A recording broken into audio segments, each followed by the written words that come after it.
నమస్కారం, సుఖీభవకు స్వాగతం. ఈ రోజు సుఖీభవలో నోటిలో క్యాన్సర్ నయమవుతుందా? అకస్మాత్తుగా మూత్రంలో ఇబ్బందులా? పెద్ద పేగును శుద్ధి చేసే హైడ్రోథెరపీ, హఠాత్తుగా రక్తస్రావం, గర్భాశయంలో ఏం జరుగుతోంది?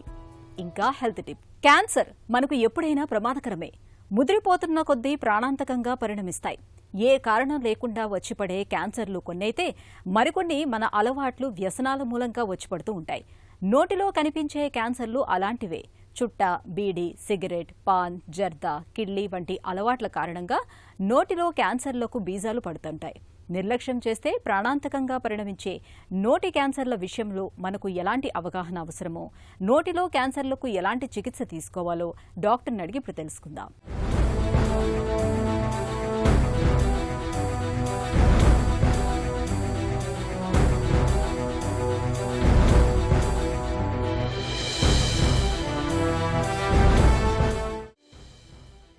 నోటిలో అప్పుడప్పుడు చిన్న చిన్న పుండ్లు రావటం, వాటంతట అవే మానిపోవటం మనలో చాలామందికి అనుభవమే. నిత్యం ఒత్తిడితో సతమతమవుతున్నప్పుడు, బి విటమిన్ లోపాలు తలెత్తినప్పుడు, పొరపాటున పంటితో కొరుకున్నప్పుడు నోటి లోపల చిన్న చిన్న గాయాలవుతూ ఉంటాయి. అల్సర్లు ఏర్పడుతూ ఉంటాయి. వీటి గురించి పెద్దగా భయపడాల్సిన పని లేదు. వారం 10 రోజుల్లోనే నయమైపోతూ ఉంటాయి. కానీ నోటిలో పుండ్లు మొదలై 2 వారాలు దాటినా అవి నయం కానప్పుడు అప్రమత్తం కావాలి. ఎందుకంటే ఇలాంటి మానని మొండి పుండ్ల వెనుక ఒక్కోసారి క్యాన్సర్ ప్రమాదం దాగి ఉంటుందని హెచ్చరిస్తున్నారు డాక్టర్లు. ఓరల్ క్యాన్సర్ అంటే మనం జనరల్గా నోటి క్యాన్సర్ అని వింటాం కదా.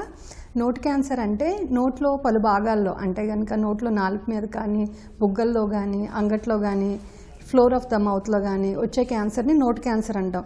దీనిలో మెయిన్గా ఓరల్ స్క్వామస్ సెల్ కార్సినోమా అనే ఫామ్లో జనరల్గా నోటి క్యాన్సర్ వస్తుంది.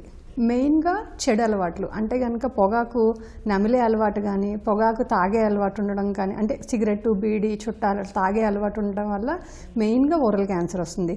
ఇది కాకుండా ఒక్కొక్కసారి హెచ్పివి వైరస్ అని వైరస్ వల్ల కూడా ఓరల్ క్యాన్సర్ రావచ్చు. కొంతమందిలో షార్ప్ టీత్ ఉండడం వల్ల కానీ, ఇల్ ఫిట్టింగ్ డెంచర్, అంటే కనుక మన నోట్లో పళ్ళు కట్టించుకున్న సెట్లు ఉంటాయి కదా, ఆ సెట్లు సరిగ్గా పట్టకపోవడం వల్ల కూడా, అంటే కనుక ఎక్కడైనా గుచ్చుకుండా ఉందనుకోండి, ఆ గుచ్చుకుంది మనం అలాగే వదిలేస్తే అది పుండుపడి క్యాన్సర్గా మారచ్చు. మోస్ట్ కామన్గా ఓరల్ క్యాన్సర్లో మనకు కనిపించే సిమ్టమ్ ఏంటంటే లాంగ్ టర్మ్గా కనిపించే పుండు. అంటే కనుక కనీసం 1 మంత్ కంటే ఎక్కువ టైంలో ఎక్కువ కాలం ఒక పుండు మానట్లేదు అనుకోండి, అప్పుడు మనం దాన్ని ఒకసారి డాక్టర్కి చూపించుకోవడం చాలా ఇంపార్టెంట్. ఈ నోటిలో మానకుండా ఉండే పుండులతో పాటు ఇంకొకటి ఏంటంటే పొటెన్షియల్లీ మాలిగ్నెంట్ డిజార్డర్స్ అంటాం. అంటే కనుక క్యాన్సర్కి ముందు స్టేజ్లో నోట్లో తెల్లటి కానీ, తెలుపు ఎరుపు కలిపిన మచ్చలు కానీ, లేకపోతే నోరు సరిగ్గా తెరవలేకపోవడం అలాంటి లక్షణాలు కనపడతాయి. అలా ఉన్నప్పుడు కూడా మనం ఒకసారి డాక్టర్ని సంప్రదించాలి. నోటిలో క్యాన్సర్ పుండ్లకు పొగాకు, గుట్కా, ఖైనీ ఈ అలవాట్లే ప్రధాన కారణాలు. అయితే నోటిలో వచ్చే ప్రతి పుండు క్యాన్సర్ కాదు. కానీ కొన్ని పుండ్లు క్యాన్సర్కు హెచ్చరిక కావచ్చు. సాధారణంగా కనిపించే మౌత్ అల్సర్ పరిమాణంలో చిన్నగా ఉంటుంది. పుండు నొప్పిగా ఉంటుంది. 1-2 వారాల్లో నయమవుతుంది. క్యాన్సర్కు సంబంధించిన పుండైతే అది పెద్దగా పెరుగుతూ ఉంటుంది. నొప్పి లేకపోవచ్చు. ముట్టుకుంటే గట్టిగా తగులుతూ ఉంటుంది. పుండు అంచులు అసమానంగా ఉంటాయి. అప్పుడప్పుడు రక్తస్రావం ఉంటుంది. నెలల తరబడి మానకుండా ఉంటుంది. ఈ లక్షణాలతో పాటు నోటిలో తెల్ల మచ్చలు, ఎర్ర మచ్చలు, మాట మాట్లాడటంలో ఇబ్బంది, మింగేటప్పుడు నొప్పి, దవడ కదలకపోవటం ఇవన్నీ నోటి క్యాన్సర్ సంకేతాలు కావచ్చని చెబుతారు డాక్టర్లు. జనరల్గా ఏంటంటే నోట్లో వచ్చే పుళ్ళు ఉంటాయి కదా, అవి మనకి ఆఫ్టర్ అల్సర్స్, అంటే కనుక మనకి జనరల్గా వేడిపొక్కులు అంటాము, ఆ ఫామ్లో రావచ్చు. అవి ఏంటంటే 1 వారం 2 వారాల్లో తగ్గిపోతాయి. అలాగే ఒక్కొక్కసారి నోట్లో దెబ్బలు తగ్గడం వల్ల పుళ్ళు వస్తాయి. ఈ పుళ్ళు ఏంటంటే మనకు నొప్పి ఉంది, కానీ క్యాన్సర్లో పెద్ద పుండు ఫామ్ అయిపోయినా సరే మనకు పెద్దగా నొప్పి తెలియదు. అసలు ఇది నొప్పి లేకపోవడం అనేది ఒక మెయిన్ కాజ్ అనమాట. డాక్టర్ దగ్గర తొందరగా పేషెంట్ రాకపోవడాన్ని నెగ్లెక్ట్ చేయడానికి కాజ్. పొటెన్షియల్లీ మాలిగ్నెంట్ డిజార్డర్ అంటే మనకి శరీరంలో మిగతా భాగాల్లో క్యాన్సర్ వచ్చినప్పుడు జనరల్గా క్యాన్సర్ డైరెక్ట్గా క్యాన్సర్ మాలిగ్నెంట్గానే మనకి కనిపిస్తుంది. కానీ నోట్లో మనకు ఉండే అవకాశం ఏంటంటే క్యాన్సర్ డైరెక్ట్గా క్యాన్సర్ లాగా రాదు, ముందు దానికి ఒక స్టేజ్లో కనపడుతుంది ఈ చెడు అలవాట్లు ఉండే వాళ్ళకి. ఆ ముందు దశనే మనం పొటెన్షియల్లీ మాలిగ్నెంట్ డిజార్డర్స్ అంటాం. వీటిలో మెయిన్గా మనం చూసేది 2 రకాలు ఉంటాయి. ఒకటి ఏంటంటే లూకోప్లేకియా, అంటే కనుక సిగరెట్, బీడి, చుట్ట ఈ తాగే వల్ల ఏంటంటే ముందు నోట్ లోపల తెలుపు ఎరుపు మచ్చలు కనపడతాయి. ఈ మచ్చలు నిదానంగా ఏదో ఒక పార్ట్లో, ఆ మచ్చలో ఒక పార్ట్ క్యాన్సర్గా మారుతుంది. అలాగే గుట్కాలు నవిలే అలవాటు ఉన్న వల్ల ఏంటంటే నోట్ లోపల మజిల్స్ అన్ని టైటన్ అయిపోతాయి. టైటన్ అయిపోవడం వల్ల నోరు సరిగ్గా తెరవలేకపోతారు, మింగుడు పట్టడం కూడా కష్టంగా ఉంటుంది. ఇప్పుడు ఈ పొటెన్షియల్లీ మాలిగ్నెంట్ డిజార్డర్ స్టేజ్లో ఉన్నప్పుడు మనం పేషెంట్ కనుక ఆ హ్యాబిట్ని బ్రేక్ చేసినా సరే, లేకపోతే బ్రేక్ చేసి మిగతా మనకి డాక్టర్ గారి దగ్గరికి వెళ్ళి మెడిసిన్స్ వాడినా సరే తిరిగి నార్మల్ స్టేజ్కి రావచ్చు. ఒకసారి క్యాన్సర్గా మారితే మాత్రం ఇంకా దానికి క్యాన్సర్ ట్రీట్మెంట్కి వెళ్ళాల్సిందే. నోటిలో పుండు మొదలై 2 వారాలైనా నయం కానప్పుడు, దాని పరిమాణం పెరుగుతున్నప్పుడు, రక్తస్రావం జరుగుతున్నప్పుడు, మాట్లాడటం మింగటం కష్టంగా అనిపిస్తున్నప్పుడు ఆలస్యం చేయకుండా వెంటనే డాక్టర్ని సంప్రదించాలి. ఏ క్యాన్సర్నైనా తొలి దశలో గుర్తించటం అనేది ప్రధానమైనది. దాని మీద ఆధారపడే క్యాన్సర్ నయమవుతుందా లేదా అనే విషయం నిర్ధారణ అవుతుంది. ఎండోస్కోపీ, ఎక్స్రే, సిటీ స్కాన్ లాంటి ప్రాథమిక పరీక్షల ద్వారా, అలాగే స్క్రీనింగ్ చేయటం ద్వారా క్యాన్సర్లను తొలి దశలోనే గుర్తించవచ్చు. ఆపై కణితి పరిమాణం బట్టి సర్జరీ చేయాలా, లేక రేడియేషన్ అవసరమవుతుందా, లేదంటే కీమోథెరపీ చేయాలా అనే విషయాన్ని డాక్టర్లు నిర్ణయిస్తారు. కొన్నిసార్లు 2-3 చికిత్సల కలయిక కూడా అవసరం పడవచ్చు. ఓరల్ క్యాన్సర్కి మెయిన్గా ఏంటంటే హిస్టరీ, పేషెంట్కి ఏమైనా హ్యాబిట్స్ ఉన్నాయా అనే హిస్టరీ, ఎంతకాలం నుంచి పుండు ఉంటుంది, ఆ తర్వాత ఎగ్జామినేషన్, అసలు ఎంత పెద్దగా ఉంది ఏంటి అని చూస్తాం. అన్నిటికంటే ముందు మనకి ఓరల్ క్యాన్సర్ డయాగ్నోసిస్కి ఇంపార్టెంట్ ఏంటంటే ముక్క పరీక్ష అనమాట. ఆ క్యాన్సర్ భాగం నుంచి చిన్న ముక్క తీసి మనం పరీక్షకు పంపిస్తాం. అక్కడ క్యాన్సర్ నిర్ధారణ అయితే కనుక అది మనకి గోల్డ్ స్టాండర్డ్ అనమాట క్యాన్సర్ నిర్ధారణకి. అలా కాకుండా ఒకసారి క్యాన్సర్ నిర్ధారణ అయ్యాక అది ఎంతవరకు పాకింది అనే దానికి, అంటే లింఫ్ నోడ్స్ ఇన్వాల్వ్ అయినాయా అని తెలుసుకోవడానికి మనం ఫైన్ నీడిల్ యాస్పిరేషన్ అలా చేస్తాం. అలాగే ఇతర భాగాలకు పాకిద్దా లేదా అని చూడటానికి పెట్ స్కాన్ అయితే ఇస్తాం. మెయిన్ గోల్డ్ స్టాండర్డ్ మాత్రం ముక్క పరీక్షే. ట్రీట్మెంట్ ఆప్షన్స్ మెయిన్గా 3 రకాలుగా ఉంటుంది. ఒకటి ఏంటంటే సర్జరీ, ఇంకొకటి రేడియేషన్ థెరపీ, ఇంకొకటి కీమోథెరపీ. ఈ ఏ ట్రీట్మెంట్ ముందు అంటే ఫస్ట్ సర్జరీకి వెళ్తామా, ఫస్ట్ రేడియోథెరపీకి వెళ్తామా, లేకపోతే ఓన్లీ సర్జరీ చేస్తామా, ఇవి దేని మీద ఆధారపడి ఉంటాయంటే పేషెంట్ వయసు మీద. అంటే బాగా పెద్ద వయసు వాళ్ళు అనుకోండి, వాళ్ళు సర్జరీ టాలరేట్ చేయలేరు అనుకోండి, అప్పుడు సిమ్టమాటిక్గా ఓన్లీ రేడియేషన్ థెరపీ, ఆ తర్వాత కీమోథెరపీ మైల్డ్గా అట్లా ఇస్తాం అనమాట. అలాంటి ట్రీట్మెంట్స్కి వెళ్ళొచ్చు. లేదు క్యాన్సర్ ఏ పార్ట్లో వచ్చిందనేది, ఇప్పుడు posterior part of the palate అంటే కనుక మనకి అంగట్లో వెనక భాగంలో వచ్చిందనుకోండి, ఆ ప్లేస్లో సర్జరీకి వెళ్ళటం కష్టం. సో పేషెంట్ మీద, అలాగే మనకి ఈ క్యాన్సర్ ఎక్కడ వచ్చింది అనేది అట్లా ఇతర కొన్ని విషయాలు ఉంటాయి, వాటి మీద మన ట్రీట్మెంట్. కాకపోతే మెయిన్గా వెళ్ళేది మాత్రం సర్జరీ, రేడియోథెరపీ, కీమోథెరపీ. వీటిని కాంబినేషన్ థెరపీలో ఇట్లా ఏదో కాంబినేషన్ తీసుకుని మనం ట్రీట్మెంట్కి వెళ్తాం. నోటిలో క్యాన్సర్ అని తెలిసిన వెంటనే భయపడాల్సిన పని లేదు. ప్రారంభ దశలో గుర్తిస్తే చిన్న శస్త్రచికిత్సతోనే నోటిలో క్యాన్సర్ కణితులను పూర్తిగా తొలగించవచ్చు. పెద్ద పెద్ద ఆపరేషన్లు, రేడియేషన్ వరకు వెళ్లకుండానే కణితులకు చికిత్స చేయొచ్చు. ఆపై అందరిలాగే సాధారణ జీవితాన్ని కొనసాగించవచ్చు. ఇక నోటిలో క్యాన్సర్లను నివారించుకోవటం అన్నది మన చేతుల్లోనే ఉంది. అన్నిటికంటే ముఖ్యంగా పొగాకు ఉత్పత్తులకు దూరంగా ఉండాలి, మద్యం జోలికి వెళ్లకూడదు. ఈ జాగ్రత్తలు నోటి క్యాన్సర్ ప్రమాదాన్ని చాలా వరకు నివారిస్తాయి. మూత్ర విసర్జన సాఫీగా జరుగుతున్నంత వరకు మనకి ఏ ఇబ్బంది ఉండదు. కానీ కొన్నిసార్లు అనుకోకుండా అకస్మాత్తుగా మూత్రం పోయడంలో ఇబ్బందులు ఎదురవుతూ ఉంటాయి. మూత్రం బయటకు రాకుండా ఆగిపోవటం, మూత్రం కొద్దిగా రావటం, మూత్రం పోస్తున్నప్పుడు భరించలేనంత మంటగా ఉండటం, ఇవన్నీ మనల్ని భయపెట్టే లక్షణాలే. హఠాత్తుగా తలెత్తే ఈ ఇబ్బందుల వెనుక చాలా కారణాలే ఉంటాయని చెబుతారు నిపుణులు.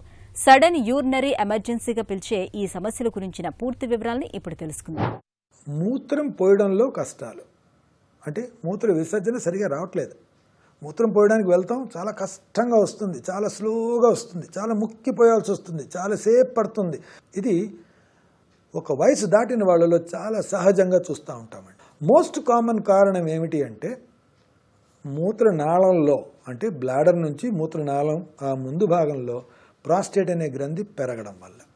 సో ఈ ప్రాస్టేట్ అనేది మామూలుగా 45-47 వయసు దాటిన తర్వాత స్లోగా పెరుగుతూ పోతుంది. ఆ పెరిగిన దానివల్ల ఆ నాళంలో మూత్ర విసర్జనకి కొంచెం అడ్డుపడతా ఉంటుంది. ఈ అడ్డుపడిన దానివల్ల వారి ఫ్లో అనేది తగ్గిపోయి, ఇంతకుముందు దూరంగా పడేది ఇప్పుడు దగ్గరే పడుతుంది.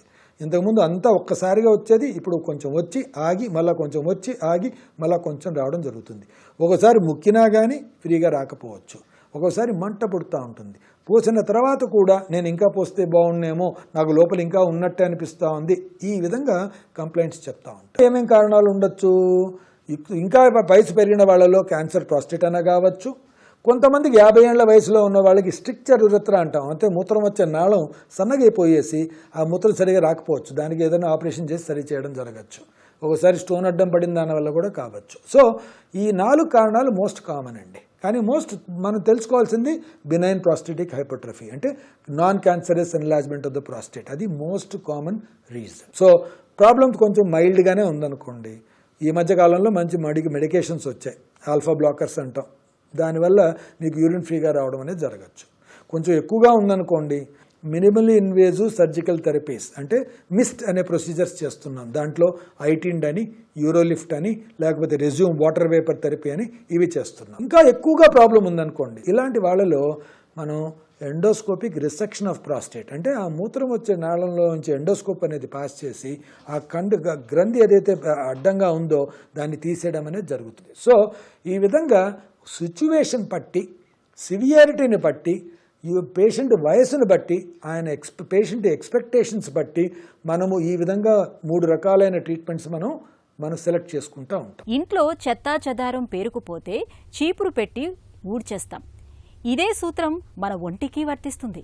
ఏళ్ల కొద్దీ మలబద్ధకంతో బాధపడుతున్నప్పుడు మన పెద్ద పేగులో వ్యర్థాలు పెద్ద మొత్తంలోనే పోగుపడిపోతూ ఉంటాయి.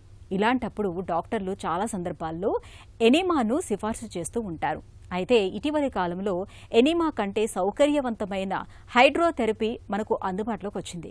పెద్ద పేగును శుద్ధి చేసే కోలన్ హైడ్రోథెరపీ గురించిన పూర్తి వివరాల్ని ఇప్పుడు తెలుసుకుందాం.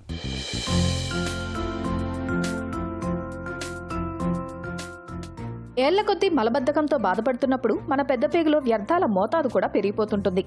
ఈ వ్యర్థాల్ని తొలగించి పెద్ద పేగును శుద్ధి చేయడానికి డాక్టర్లు నిన్న మొన్నటి దాకా ఎనిమాను సిఫార్సు చేసేవాళ్ళు. అయితే ఇటీవలి కాలంలో కొలన్ హైడ్రోథెరపీ అనే అత్యుత్తమ విధానాన్ని సూచిస్తున్నారు. సాంప్రదాయిక ఎనిమా విధానంలో పేగులోకి ఒకసారి మాత్రమే నీటిని పంపించగలుగుతాం.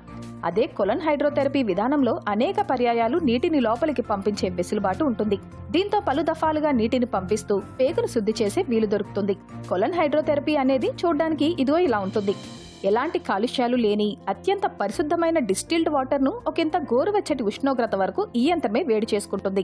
ఈ నీటిని మలమార్గం ద్వారా పైపుల సాయంతో పేగులోకి పంపిస్తారు. ఈ పైపుల ద్వారా ఒకవైపు నుంచి గోరువెచ్చటి నీరు లోపలికి వెళ్తుంటే మరోవైపు నుంచి లోపల ఉన్న మాలిన్యాలు, వ్యర్థాలు చాలా సాఫీగా బయటకు వచ్చేస్తుంటాయి.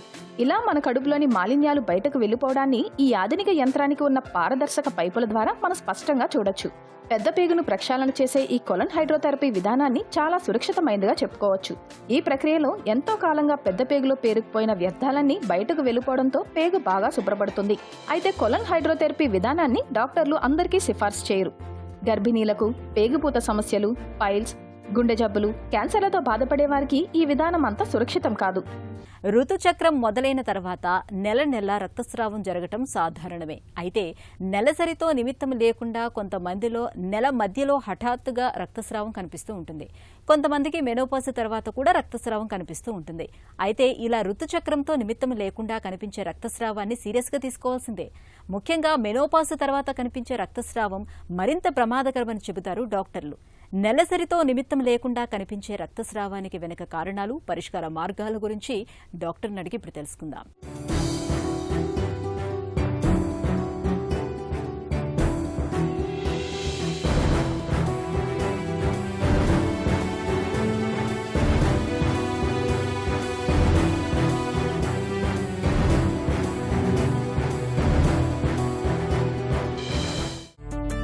నెలసరి కాకుండా రక్తస్రావం కావడాన్ని ఎప్పుడు సాధారణంగా తీసుకోవచ్చు? మనకి పీరియడ్స్ కాకుండా బ్లీడింగ్ రావడం నార్మల్ అన్నది ఎప్పుడు అనుకుంటామంటే ఓవులేషన్ అయినప్పుడు కరెక్ట్ మనకి 12th to 16th డే మధ్యలో ఎప్పుడన్నా ఓవులేషన్ అయినప్పుడు కొంచెం బ్లీడింగ్ రావడం అన్నది నార్మల్. దాన్నే మిస్టల్ మర్క్ సైన్ అంటారు. సో దాంతోపాటు కొంచెం పెయిన్ కూడా రావటం ఉంటుంది. సో అలాంటి టైమ్స్లో మోస్ట్లీ మనము నార్మల్ అని అనుకుంటాం అన్నమాట. హఠాత్తుగా రక్తస్రావం కావడం అనేది ఏ వయసు మహిళల్లో ఎక్కువగా కనిపిస్తుంది? ఈ సమస్య మనకి చాలా వరకు రిప్రొడక్టివ్ ఏజ్ గ్రూప్లో కనిపిస్తుంది. రిప్రొడక్టివ్ ఏజ్ గ్రూప్ అంటే పిల్లలుగానే వయసు అంటే ఫ్రమ్ 20 to 40-45 ఇయర్స్ మధ్యలో మనకిది పీరియడ్స్ కాకుండా ఓవులేషన్ టైంలో మనకి నార్మల్గా బ్లీడింగ్ అవ్వడం అన్నది సహజము. అంతేకాకుండా భార్యాభర్తలు కలిసినప్పుడు కూడా కొన్నిసార్లు బ్లీడింగ్ అన్నది అవుతుంది. దాన్నే పోస్ట్ కాయిటల్ బ్లీడింగ్ అంటాం, అది కూడా నార్మలే. ఇంకోటి ప్రెగ్నెన్సీ వచ్చినప్పుడు ఇంప్లాంటేషన్ అవుతుంది. ఆ ఇంప్లాంటేషన్ అయినప్పుడు కూడా మనకి కొంచెం బ్లీడింగ్ అవ్వడం అన్నది సహజము. ఇంకోటి అట్రోఫిక్ వెజైనైటిస్ అంటే మనకి ఈస్ట్రోజన్ తగ్గినప్పుడు భార్యాభర్తలు కనుక కలిస్తే అది కొన్ని లేట్ ఏజెస్లో అప్పుడు కూడా ఆ డ్రై వెజైనా నుంచి మనకి కొంచెం టేర్ అయ్యి బ్లీడింగ్ అవ్వడం అన్నది సహజం అన్నమాట. మామూలుగా కూడా ఏం లేకున్నా కూడా ఏదైనా ఫారెన్ బాడీ పెట్టుకున్నా అంటే చిన్నపిల్లలు తెలియకుండా కొన్ని పెట్టేసుకుంటూ ఉంటారు యోనిలో, అట్లాంటివి పెట్టుకున్నప్పుడు కూడా కొంచెం బ్లీడింగ్ అవ్వడం అన్నది సహజం. కొన్నిసార్లు మూత్రం ఇన్ఫెక్షన్స్లోంచి కూడా వస్తూ ఉంటుంది, కానీ దాన్ని చాలామంది వరకు యోని నుంచి బ్లీడింగ్ అని అనుకుంటారు. సో అది కూడా సహజమే. సహజం అంటే యూరిన్లో ప్రాబ్లం ఉన్నట్టు, not in the vagina. And motion పోయేటప్పుడు కూడా కాన్స్టిపేషన్ ఉన్నప్పుడు కూడా కొన్నిసార్లు బ్లీడింగ్ పడుతుంది. చాలామంది పేషెంట్స్ అది యోని నుంచి బ్లీడింగ్ అనుకొని వస్తూ ఉంటారు. సో అది కూడా that is also normal. Fibroids అంటే ఏంటి? అవి ఎంత ప్రమాదకరం? ఫైబ్రాయిడ్స్ అంటే మనకి గడ్డలు. ఇప్పుడు కనుక మీరు ఇందులో చూసినట్టయితే స్పెసిమన్లో మనకి ఇక్కడ అవాంఛిత గడ్డలు అనమాట. ఇవన్నీ unwanted growths in the uterus. So ఇవి మనకి 5 రకాలు ఉంటాయి. కొన్ని గర్భసంచి లోపల ఉంటాయి, కొన్ని గోడలో ఉంటాయి, కొన్ని గోడ బయట ఉంటాయి. సో మనకి గర్భసంచి లోపల ఉన్నాయి, గోడ లోపల ఉన్నాయి మాత్రమే మనకి పీరియడ్స్ టైంలో కాకుండా కూడా వేరే టైమ్స్లో విపరీతమైన బ్లీడింగ్, నొప్పికి దారితీస్తుంది అనమాట. సో ఇవి ఇట్లా ప్రాబ్లమాటికే కాకుండా మనకి ఫర్టిలిటీకి కూడా మనకి ఇబ్బంది అయ్యే అవకాశాలు ఉంటాయి. సో డెఫినెట్గా these are treatable fibroids, have to be treated. కొన్నిసార్లు గర్భసంచి బయట ఉంటాయి, అవి ఎంత పెద్ద పెరిగినా కూడా మనకి రక్తస్రావం అన్నవైతే తీసుకొని రావు. దాన్నే సబ్సీరోజల్ ఫైబ్రాయిడ్స్ అంటారు. కాకపోతే దాంతో మనకి ప్రెషర్ సిమ్టమ్స్ రావచ్చు, కాన్స్టిపేషన్ రావచ్చు, ఇంకోటి రక్తనాళాలు కంప్రెషన్ ఉంటాయి. సో కంప్రెషన్ అయినప్పుడు కిడ్నీ వాపు రావచ్చు, ఇంకోటి బ్లాడర్ మీద పుష్ చేస్తూ ఉంటాయి. సో అది కూడా ఆ యూరినరీ ఫ్రీక్వెన్సీ అన్నది కూడా మనకి ఇంక్రీజ్ అవుతూ ఉంటుంది అన్నమాట. హార్మోనల్ రక్తస్రావమా, క్యాన్సర్ తాలూకు రక్తస్రావమా అనేది ఎలా గుర్తించాలి? ఫస్ట్ సిమ్టమ్స్, ఓవరాల్ సిమ్టమ్స్ చూసుకోండి. ఒబెసిటీ ఉందా, ఫ్యామిలీ హిస్టరీ ఉందా, మనకి ఏమంటారు పీసీఓడి తాలూకు సిమ్టమ్స్ చాలా ఎక్కువగా ఉన్నాయా, అండ్ ఆల్సో కొన్నిసార్లు గర్భసంచి లోపల గడ్డలు అల్ట్రాసౌండ్లో అపియరెన్స్ కూడా కొంచెం తేడాగా ఉందా. అట్లా ఉన్నప్పుడు మటుకు don't think twice. If doctor is suggesting DNC అంటే డిఎన్సీకి వెళ్ళిపోండి. డిఎన్సీలో మనకు బయాప్సీలో తెలుస్తుంది ఇది ఎటువంటి పాలిపు, క్యాన్సరస్ పాలిపా, నాన్ క్యాన్సరసా, ఇది ఎటువంటి బ్లీడింగ్, నాన్ క్యాన్సరసా, క్యాన్సరసా, పీసీఓడి వల్ల అన్నది మనకి తెలిసిపోతుంది. బట్ అబోవ్ 40 years మాత్రం మనకి అబ్నార్మల్ బ్లీడింగ్ ఉంటే నేను ఎటువంటి మొహమాటం లేకుండా నేను డిఎన్సీ చెప్పేస్తాను. మనం ఒక్కసారి ఇవాల్యుయేట్ చేసుకుంటే మనకి తెలిసిపోతుంది అది హార్మోనలా లేకపోతే క్యాన్సరసా అన్నది. మెనోపాజ్ తర్వాత రక్తస్రావం కావడాన్ని ఎందుకు పట్టించుకోవాలి? మెనోపాజ్ తర్వాత బ్లీడింగ్ అవ్వడము అన్నది you should treat it aggressively. ఎందుకంటే మెనోపాజ్ ఆ ఏజ్ తర్వాత మనకి ఎప్పుడు క్యాన్సర్ ఎఫెక్ట్ అవుతుంది. ఇప్పుడు డిఎన్సీ చేసుకున్నాము, చాలామంది రిలక్టెంట్ ఉంటారు. కొంచెం ఎండోమెట్రియల్ హైపర్ప్లేషియా ఉంది స్కాన్లో అంటే 4 మామూలుగా less than 5 mm endometrial thickness cut off తీసుకుంటాము. But 4.5 nearing 5 mm is also has to be treated aggressively according to me. So కొంచెం కానీ చాలామంది గర్భసంచి తీయించుకోవడానికి ఒప్పుకోరు. వాళ్ళు ఇప్పుడు డిఎన్సీ మటుకు చేయండి మేడం, తర్వాత చూద్దాము. కానీ 6 monthsలో ఏదన్నా అవ్వచ్చు, మళ్ళీ హైపర్ప్లేషియా రావచ్చు. ఎందుకంటే మెనోపాజ్లో వెయిట్ తగ్గడం అన్నది కూడా చాలా కష్టము. అందులో మజిల్ తగ్గిపోతుంది, ఫ్యాట్ ఎక్కువైపోతూ ఉంటుంది. So it is not something you can modify with your life style also. So డెఫినెట్గా హార్మోన్స్ కూడా మనం ఎక్కువ తక్కువ పెట్టలేము. సో అందుకని దాన్ని ఎప్పుడు కూడా అగ్రెసివ్గా ట్రీట్ చేయాలి. ప్లీజ్ నిర్మోహమాటంగా go for hysterectomy, don't take a chance. తరచూ రక్తస్రావం అవుతున్నప్పుడు తప్పనిసరిగా చేయించుకోవాల్సిన పరీక్షలేంటి? తరచూ రక్తస్రావం అవుతున్నప్పుడు చేసుకోవాల్సిన పరీక్షలు ఏంటంటే థైరాయిడ్ ఒకటి, ప్రొలాక్టిన్ ఒకటి, ఒక సిబిపి ఒకటి, అల్ట్రాసౌండ్ హోల్ అబ్డోమిన్ పెల్విస్ ఒకటి, అండ్ ఆల్సో క్వాంటిఫెరాన్ గోల్డ్. మనకి ఎప్పుడైనా టీబీ ఉన్నా కూడా మెనరేజియా ఫాలోడ్ బై ఎమెనోరియా ఉంటుంది. అంటే చాలా అధిక రక్తస్రావం అయిపోయి it is followed by no period అనమాట. సో మనకు అట్లా సస్పిషియస్ ఉన్నప్పుడు, history of weight loss, usually reproductive అంటే గర్భసంచిలో జెనైటల్ టీబీ ఉన్నప్పుడు మనకి ఎటువంటి సిమ్టమ్స్ ఉండవు. అన్లెస్ మనం కన్ఫర్మ్ చేసుకోవాలి అంటే ఎండోమెట్రియల్ బయాప్సీ ద్వారానే మనం కన్ఫర్మ్ చేసుకోవాలి. సో ఇలాంటి కొన్ని పరీక్షలు జస్ట్ ఫర్ అ సింపుల్ ఏయుబి, కొన్నేమో స్కాన్లో కనిపిస్తాయి, కొన్నేమో హార్మోన్స్లో కనిపిస్తాయి. అండ్ మనకి నియరింగ్ మెనోపాజ్ అట్లా అనుకుంటే మాత్రము FSH చేసి వాళ్ళకి కన్ఫర్మ్ చేసి చెప్పేయాలి ఎమెనోరియా కనుక ఉంటే, అంటే పీరియడ్ లేకుండా కనుక ఉంటే. నెలసరితో నిమిత్తం లేకుండా అయ్యే రక్తస్రావానికి చికిత్స ఎలా? తరచూ రక్తస్రావం అవుతుంటే మనం అట్లీస్ట్ ఒక 3 to 6 months మనము బయాప్సీ తర్వాత మనం హార్మోన్స్ అన్నవి పెడతాం. ఒకవేళ హార్మోన్స్ పెట్టినా కూడా అవ్వట్లేదు అనుకుంటే you can also try Mirena, you can also try GnRH analog injections, ఇవి కూడా చేసుకోవచ్చు. లేదు కొన్నిసార్లు ఏవి మాల్ఫార్మేషన్స్ అని ఉంటాయి. ఏవి మాల్ఫార్మేషన్స్ ఉన్నప్పుడు అది mostly this is followed by an abortion, medical abortion. అప్పుడే చాలా ప్రామినెంట్గా కనిపిస్తాయి. అట్లాంటప్పుడు మనము సర్జరీ కన్నా కూడా మనము యూట్రైన్ ఆర్టరీ ఎంబలైజేషన్ చేసుకోవచ్చు. కొన్నిసార్లు గడ్డలు ఉంటాయి, మయోమెక్టమీ చేసుకోవచ్చు. కొన్నిసార్లు ఎండోమెట్రియోసిస్ ఉంటుంది కానీ పిల్లలు ఇంకా అయ్యి ఉండరు. అట్లాంటప్పుడు ఎండోమెట్రియోటిక్ సిస్ట్లు కానీ, తర్వాత అడినోమయోమా ఉంటుంది. అడినోమయోమాలో కూడా మనకి డిఫరెంట్, అడినోమయోటిక్ ఫోకస్ ఉంది అంటే దాన్ని అబ్లేషన్ చేయొచ్చు. అడినోమయోమా చిన్నగా ఉంది అంటే దాన్ని తీసేయచ్చు. డిఫ్యూజ్ అడినోమయోసిస్ ఉంది అనుకుంటే మాత్రం దానికి గర్భసంచి తీసేయటం అన్నదే బెటర్ ఆప్షన్ అనమాట. సో ఇవన్నీ కూడా మనకు ఫర్టిలిటీ ప్రిజర్వ్ చేసుకోవాలా, పిల్లలు అయిపోయారా, మనకి 40-45 years వరకు వచ్చారా, సో ఈ ఏజ్ గ్రూప్ని బట్టి దీన్ని మనం డిసైడ్ చేస్తామన్నమాట. ఏవి మాల్ఫార్మేషన్స్ మనం అది యూట్రైన్ ఆర్టరీ ఎంబలైజేషన్ కూడా మనకి అదొక ఆప్షన్ అనమాట.